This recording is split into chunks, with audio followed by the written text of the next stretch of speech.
facts of the president's abuse of power. Mr. Goldman, as a prosecutor in the Southern District of New York, when you prosecuted drug conspiracy cases, was it standard practice for drug kingpins to try to beat the case by distancing themselves from the conspiracy and blaming their accomplices for the crime? All the time. Conspiracies have different layers, and the top layers make the bottom layers do the work so that they're further removed from the actual conduct. Okay, I'd like to ask some questions about the president's role in what Ambassador Bolton referred to as a drug deal. Did the testimony and evidence compiled by the Intelligence Committee establish the fact that, with respect to Ukraine, Rudy Giuliani was at all times working on behalf of President Trump? Yes, Mr. Giuliani said that. President Trump said that to a number of other individuals. And then those individuals, Ambassador Sondland, Ambassador Volker, also said that. Thank you. And on May 9th, 2019, Rudy Giuliani, on behalf of his client, President Trump, spoke with a New York Times reporter about his planned trip to Ukraine. And on that trip, he planned to meet with President Zelensky, he said, and urged him to pursue investigations relating to the Bidens and to the debunked theory that Ukraine and not Russia interfered in the 2016 election. Isn't that correct? That's right.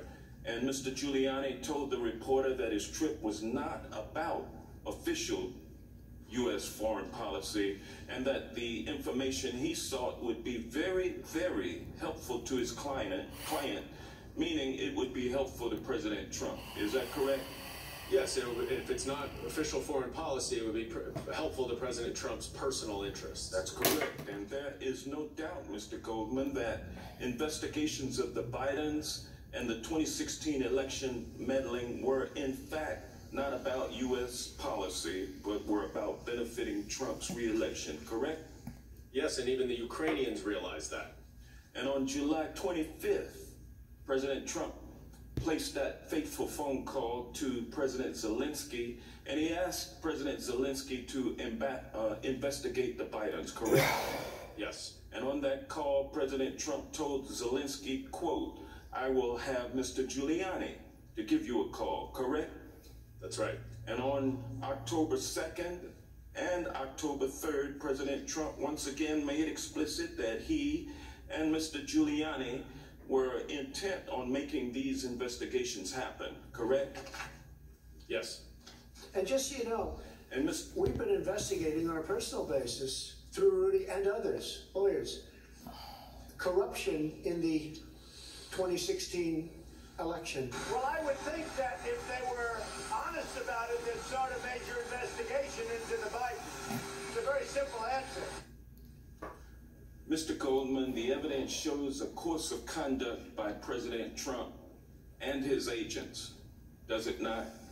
It does, and clearly it continued long after our investigation began. It shows a common plan, correct? That's right, yes. It shows a common goal. Correct. And the goal was to get foreign help for the 2020 election, correct? That's what all the witnesses said. And Mr. Goldman, who was the kingpin of that plan? President Trump. Thank you, Mr. Goldman. Ambassador Bolton called it a drug deal. As a kingpin, President Trump tried to force a foreign government to interfere in the upcoming presidential election.